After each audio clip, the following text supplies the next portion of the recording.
This is 7 News, the voice of the Central West. Tonight, Rural Fire Service volunteers mourn the loss of one of their own. How will funding cuts disrupt the Great Western Highway project? I'm Daniel Gibson. Later on this news hour, the Optus boss apologises for the nationwide outage while defending the telco's response. And dozens of cars smashed in a wild stolen car chase. 7 News begins now. Good evening. Tributes are flowing for a Rural Fire Service volunteer who lost his life while fighting the Hudson Blaze near Walgett. Captain Leo Franson was a husband and a father from the Mid-North Coast who had just begun his 3-day deployment. We're joined now by Charlotte Wallen, who's got more on this. And Charlotte, this is obviously a difficult time for his family and the RFS. That's right, the Rural Fire Service is mourning the tragic loss of one of its own today. Captain Franson joined the brigade in 2010 and is remembered as an enthusiastic and committed life member. Chaplains and local managers are currently with his family offering support. It's the second death of an RFS volunteer in action this year. It's impacted crews across the state, particularly those fighting the Hudson Fire. And this obviously is a significant impact to not only his family, but to the RFS itself. It's a very tight family type unit, the RFS, and these things are incredibly difficult for everybody involved. Captain Franson was battling the fire in and around the small mining community of Glengarry when he was struck by a large tree yesterday afternoon. He was transported to Lightning Ridge Health Facility where he passed away. The Hudson Fire is believed to have started from a lightning strike 5 days ago and has burnt more than 21,000 hectares, destroying 6 buildings. An advice level is currently in place as crews fight to contain the blaze. OK, it certainly is some sad news. Charlotte, thank you. We tonight know more about the future of the Great Western Highway upgrade and the push for a dual carriageway. After the federal government axed its funding, some work will press ahead, but the state government will not commit to covering the shortfall. Producers have long faced a barrier with little choice but to conquer, from paddock to plate or back the other way. If we don't have effective and efficient transport for the inputs to the farmer, then the cost of production is going to increase. And while commuters have felt the pain on our not-so-great Western Highway, the state's peak agriculture body has warned we could be paying more for our groceries too. It's really a no-win situation for either the producer or the consumer.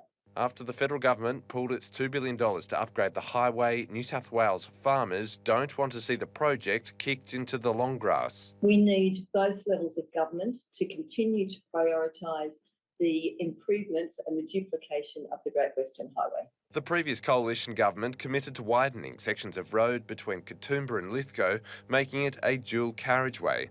The work was part of a larger plan which involved tunnelling under Mount Victoria. 7 News asked the state government if they would step in to cover the cost. The answer we received: the Medlow Bath and Cox's River Road projects are currently being delivered. There are 2 roads that are going to be built that are going to go nowhere. They're not going to provide any benefits. They're not going to provide any improvements for people that are travelling. As for the proposed tunnel, we're told it remains on pause. We need the tunnel. We need the road. We all know this is going to save time. It's going to save congestion. It's going to improve productivity. We've got an incredibly strong, productive regional sector that needs to be treated as equally as those along the coast. Ruben Spargo, 7 News. Bathurst Council has been lashed for not considering local business as they rip up the main street. But the Mayor has defended the work, saying it's short-term pain for long-term gain. On the city's main drag, work is underway to upgrade a roundabout. But after Bathurst Council temporarily turned William Street into a cul-de-sac, one hospitality business has labelled the move fit for a soap opera. Neighbours, everybody needs good neighbours. We've renamed the street from William Street to Ramsay Street. It's killed us. It's killed it. Absolutely killed it dead. The road links the CBD to Mount Panorama. While work is undertaken, the roundabout will be fully closed for up to 6 weeks. Our business thrives off passing traffic. It thrives off tourists. We have a bottle shop behind us that now sits in a cul-de-sac. Probably not the best business model. Council received Black Spot program funding to improve safety. The 2 lanes which entered the roundabout are now being reduced to 1, eliminating a high accident feature. That's what we want for somewhere as busy as that. So, look, I really understand and appreciate that businesses are affected and not happy with it. We have to do the infrastructure works at some point. Ash Lyons says it's poor timing. Spending is very, very, very low in retail. This just caps it off, and we're going into Christmas. 7 News has spoken with multiple businesses on the street who did not want to be on camera. They told us they've seen a drop-off in customers, echoing concerns about the impact on the traditionally busy Christmas period. We're told the decision was made after considering availability of money while balancing work schedules. Now everyone's hoping it can be completed quickly. Ruben Spargo, 7 News. We're being invited to have our say on the future of palliative care in the region. The feedback will help design and plan the expanded unit, which is being delivered at Orange Health Service. The master plan provides 3 additional beds on level 1, along with support spaces building on the existing 2 palliative care beds. With construction set to begin next year, we can have our say on the Western Local Health District's website. Grenfell's main street has been given a makeover with a revitalisation project coming to a wrap. But 7 years on from when planning first started, residents are raising eyebrows over how long it's taking. 57 trees planted, garden beds installed, roads resurfaced. Grenfell's beautification project done and dusted. And this one was really about creating pride and accessibility in Grenfell's main street and making it a centre for visitors to come and really see what Grenfell has to offer. Planning started 7 years ago, with construction kicking off in 2020. But for local business owner Kathleen Holtz, a series of complications means it's carried on far longer than expected. They hit water down in one area, just a lot of little things like that kept happening and happening and happening. The ongoing construction taking its toll on shops along the main street. We don't know how much business we really lost because people couldn't just pull up and visit. And I did have a few ladies that come through and they stop on a regular basis.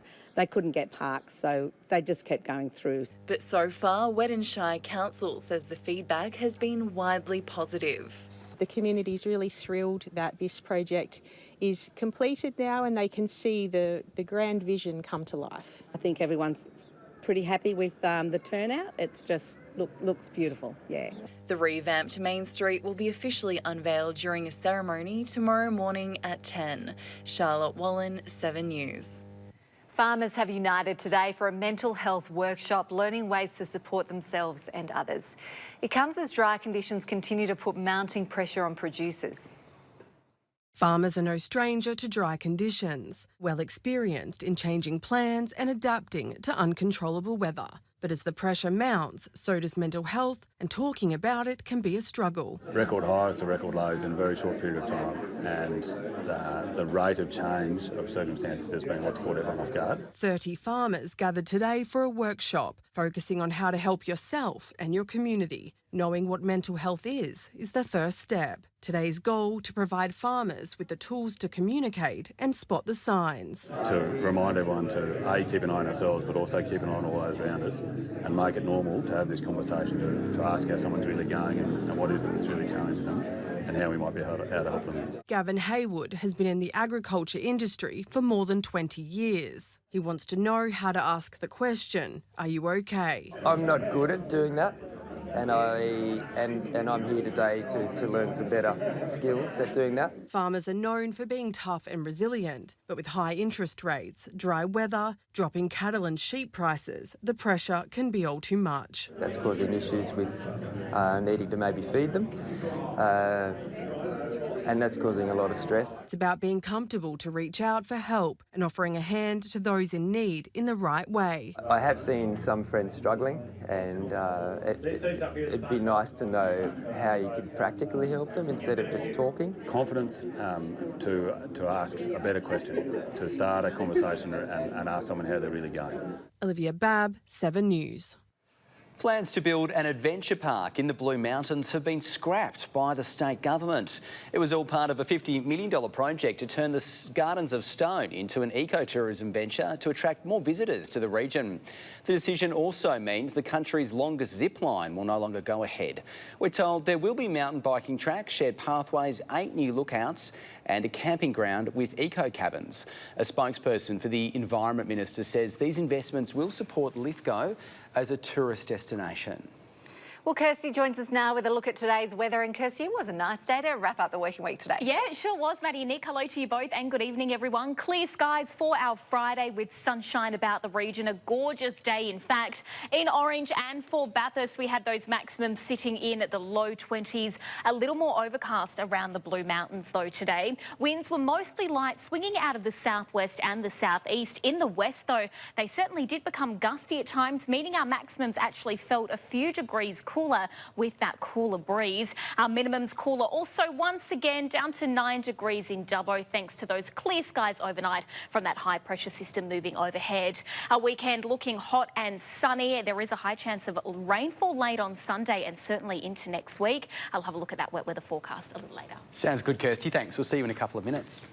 Still to come in 7 News, National Agriculture Day, shining a light on the importance of farming. And Wildlife Hospital staff stick their necks out to help save an injured turtle.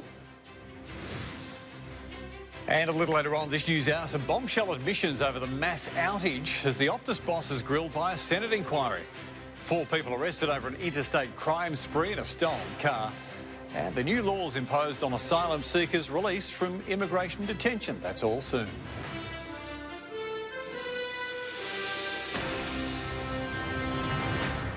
Welcome back. Regional farmers are some of the hardest working men and women in the country. Today, as part of National Agriculture Day, their efforts were recognised.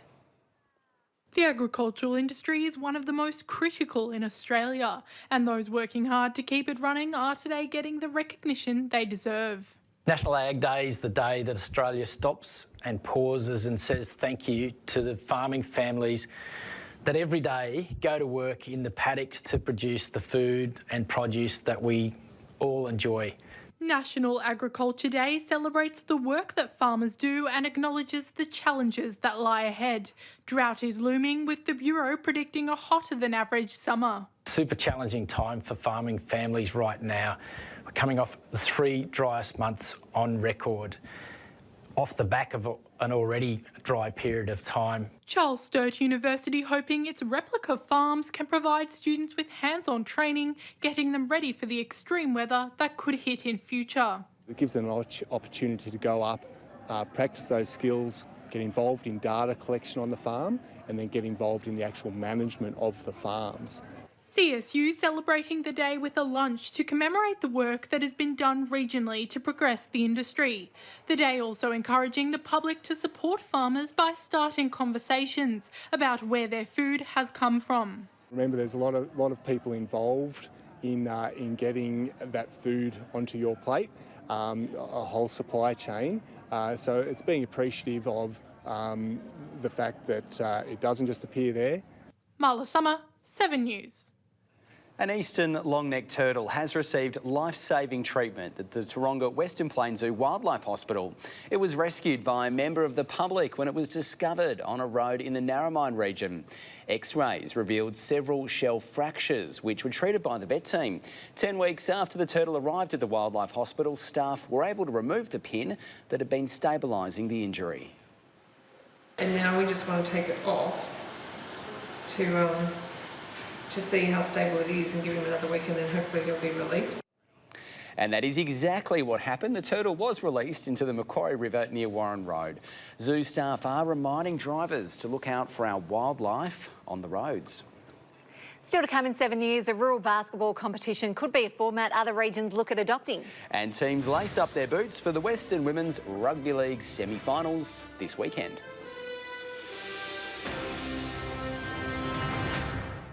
Welcome back. The Western Rural Basketball League is offering women the chance to keep playing the sport they love.